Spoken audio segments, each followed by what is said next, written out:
देखिए, हमको वो चाहिए जो जनता को चाहिए, जो शहर के हित में। हमें व्यक्तिगत कोई मेरा घर क्लस्टर में नहीं आ रहा है या हमें कोई तकलीफ नहीं है, लेकिन मीरा भाईंदर में जिस तरह से चुनी बिल्डिंगें बनी है उसकी परिस्थिति देखते तो क्लस्टर मीरा भाईंदर में सक्सेस हो नहीं सकता है। क्लस्टर के लिए 18 मीटर के कम से कम रोड चाहिए। अब मीरा भाईंदर के अंदर 6 मीटर, 8 मीटर, 9 मीटर की रोड है, 18 मीटर रोड कहाँ है? दूसरी बात, 15-20 बिल्डिंगें एक साथ हो तो क्लस्टर डेवलप हो सकता नहीं। आज देखेंगे तो आप 2 साल में जितनी बिल्डिंगें टूटी है वो सब बेघर है और बिल्डिंग डेवलपमेंट से वंचित है। उनको वापस से परमिशन नहीं मिल रहा है क्योंकि बिल्डिंग में तो 10,000 मीटर का प्लॉट कम से कम चाहिए।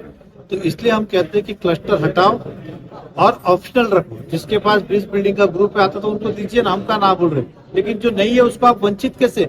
और फिर भी आपको लगता है खाली करने का है तो फिर बदले में उनको मकान दो, रीएकोमोडेट करो उनको, ताकि आप उसको खाली करा के फिर रखो। आप खाली भी करेंगे, परमिशन भी नहीं देंगे, घर भी नहीं देंगे, तो ये पाकिस्तान से थोड़ी आए। वही तो कह रहा हूँ कि क्लस्टर यूनिफाइड डीसीआर के हिसाब से नहीं था, अलग से क्लस्टर लाया गया। जब भारतीय जनता पार्टी की सत्ता मीरा भाईंदर में थी तब भी एक क्लस्टर का प्रस्ताव आया था, तो महानगर पालिका में क्लस्टर का प्रस्ताव हमने रिजेक्ट कर दिया क्योंकि शहर हित में नहीं था। लेकिन प्रशासन राजवट में ढोले साहब के कार्यकाल के अंदर ये क्लस्टर लागू किया गया और आज हम सब भुगत रहे। इस मीरा भाईंदर में क्लस्टर में 2 साल में एक आदमी को भी परमिशन अभी तक नहीं मिला है, या फिर जो क्लस्टर के अंदर बाधित है उनको भी नहीं मिला है। तो फिर ये क्लस्टर इससे दिखता है कि शहर हित में नहीं है। और अगर आप हमें पूछेंगे तो हम कहेंगे क्लस्टर मीरा भाईंदर में कभी यशस्वी नहीं हो सकता है। मीरा भाईंदर छोड़िए ना, महाराष्ट्र में कहाँ पे क्लस्टर ये तो पता है, कहीं पर नहीं हुआ है। मीरा भाईंदर ही उनको ये मिला था, इसके लिए तो गलत है। मैंने यही अभी कमिश्नर से कहा कि अगर हमारी बॉडी होती तो हम अभी ठहराव करके गवर्नमेंट को भेज देते। गवर्नमेंट को उस पर डिसीजन देना पड़ता है, यस कि नो। ये उस समय भी गवर्नमेंट को यही प्रशासन ने ठहराव करके भेजा क्लस्टर लगाओ, इसलिए वो लगा।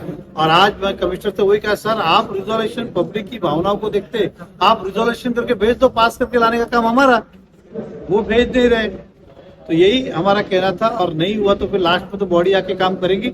लेकिन मुझे विश्वास है कि सरकार माननीय मुख्यमंत्री की बात रखेंगे तो कोई ना कोई न्याय मिलेगा। वो खाता हमारे पास नहीं था, एकनाथ शिंदे साहब के पास था। और मुख्यमंत्री भी जो होते वो स्थानिक जरूरत को देख के करते, तो स्थानिक जो भी उस समय के लोकप्रतिनिधि उन्होंने बढ़ चढ़ का हिस्सा लिया, क्लस्टर लगाओ। और महानगर पालिका प्रशासन ने भी निर्णय लिया और गवर्नमेंट को भेज दिया। ये उस तरह से हुआ, स्थानिक की मांग जो लोकप्रतिनिधि मांग की थी उसकी वजह हमें खामियाजा भुगतना पड़ा। हमने जितनी बार मीटिंग ली है उसके अंदर हमेशा उन्होंने कोई ना कोई समाधान करने का रास्ता, ठीक है क्या तकलीफ है हम सॉल्व करते, लेकिन एक तकलीफ खत्म होती है दूसरी आती है, इसलिए इसको रद्द किए बगैर कोई पर्याय नहीं है।